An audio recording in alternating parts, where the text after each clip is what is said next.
Hey, this is Jeff Glass with Alpha Media Group, owner, co-founder, and today I'm going to talk to you about the seven core values of the entrepreneur mindset. When I was in Nevada, I taught programs. I wrote them, taught them, implemented, certified students in entrepreneurship. We've now taught more students than we can count, which is an awesome thing to know, and certified a lot of them in entrepreneurship and how to exercise entrepreneurial skills. So those 7 core values are what the whole program was based around for 7 years. So pretty cool numbers to land on, 7 and 7. So now, what are they? Why do they matter? Did I just make them up? Did they just come out of nowhere? How do we come conclusively to these? So the way I found out is actually some of them were my personal values from business, but then I looked at values for companies that have been in existence for a long time. They had done well in perpetuity. Maybe they didn't start out great, but they ended up lasting through generations. Companies like Beretta, which is one of the oldest family-run businesses ever. And looking at several other businesses of what really made businesses great other than just capital, which is part of what we're going to talk about too. So the 7 core values, number 1, generosity. Being generous. I noticed a lot of these businesses had a proclivity towards being generous towards other people, other businesses. They were giving. They had a huge philanthropic side.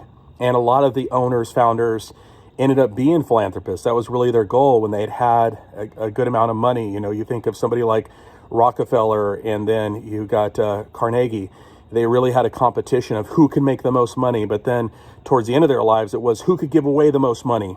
So pretty interesting, you know, in that dynamic, but a lot of companies are generous. Number 2 is courage. Courage is doing something while you're afraid. Like the great pastor John Wayne said, I'm paraphrasing here, is saddling up while you're scared, you know, tishless, right? You don't want to necessarily do it. You might be afraid to do it, but you're facing that fear. You're walking through it. You're having courage.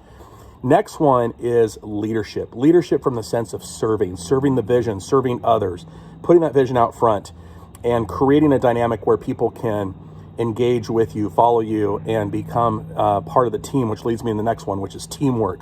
No one does it alone. I wrote a story about this. You can find in some of my articles if you research Jeff Glass, Carson City, Entrepreneurs of the Underground Railroad. You'll find the article that I wrote, and it breaks down how all different team members come in to achieve a vision, achieve a goal. You had someone like Harriet Tubman, who was the visionary. You had, you know, Thomas Garrett, who was the one supplying meals and shoes and a pathway. You had someone like Frederick Douglass, who was evangelizing it to, to the masses, and also to Abraham Lincoln. Abraham Lincoln, who was taking that political position, leadership to help change our society. So the Entrepreneurs of the Underground Railroad is an article I wrote years ago, and it really sums up not only that, but a lot of these core values that we're going over right now. So we have generosity, courage, leadership, teamwork. Next is stewardship. Stewardship is how we take care of ourselves, how we take care of our finances, how we take care of the team, others around us. One of the big things I teach my students in doing interviews is really what employers were looking for is someone who is conscientious. So whether you're the one doing the interview or being interviewed, it's usually a really cool topic to unpack. Conscientious is really being aware, to summarize it up. You can look it up, but to summarize it up, is being aware of everyone around you, keeping everybody else's goals in mind, and trying to bring all ships rise to the team, being conscientious of the plan, the goals, the assigned tasks, getting everybody across the finish line together, again, as that team. So next is innovation. Why is innovation a core value? Because businesses are creative. They have to create something. They have to maybe reinvent themselves. I think of people that are not my favorite music, but I think of like Cher or Madonna. Again, not on my playlist, but they were consistently reinventing themselves through generations in their 20s, 30s, 40s, 50s, and 60s. They're consistently reinventing themselves as a brand, putting themselves out there and marketing themselves. Obviously, they had a pretty good marketing team behind them. And the last core value, and the last but not least, is honor. Honor is really that solid core value, that cornerstone that brings everything together. So I want to summarize that one up by a story. There was a church in California, and they decided they were going to go open a church in Mexico. They were going to be generous. They had the courage to go there, the leadership team, right? So now you got 4 of the core values just right there. And they're going to go down, and they're utilizing their finances, and they're going to go down and start a church in La Paz, Mexico. and they open the church, beautiful cathedral. They invite all these folks in, evangelize to the town. They're spreading the word of Christ, trying to bring people in. And lo and behold, no one comes, no one shows up. And the leader decides to get innovative a little bit. I got to get creative. How can I bring people into the church? So what he did is he looked around him in the community and said, what is something they need? Where's somewhere that we can serve that's not necessarily going to serve our goals and make our business or our church grow, but what is going to help us really just go and serve somewhere? Where's there a need? Where's a problem that we can solve, right? He's thinking entrepreneurially. Whether you look at churches as a business or not, I look at it in a healthy way. If it's used healthily, that's an element of it. They have to manage their finances, right?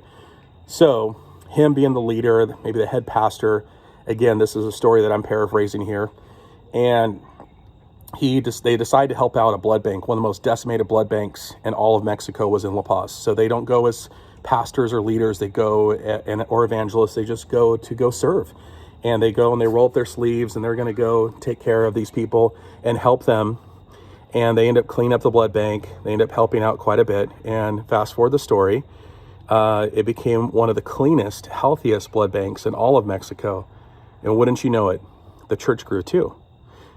The moral of the story is they honored something outside of themselves. So what is it in our business that we can look outside of our own business goals and be honoring to those in our community? Who can we serve?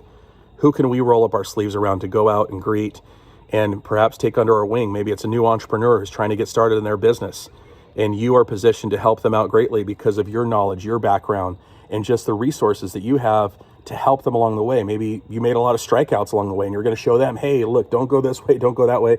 Try this way. It might be a little better. So I hope those core values help you. We're going to be unpacking those in a little bit more detail on each on this channel. So if you're building a business, already built a business, I hope you adopt your own core values. If you find some of these of value to you, these were mine. These are ones that I had researched and found. Some of them are my own. Some were core values of other businesses. Of course, they are not the only core values. There are a lot of values out there that keep a company running and going.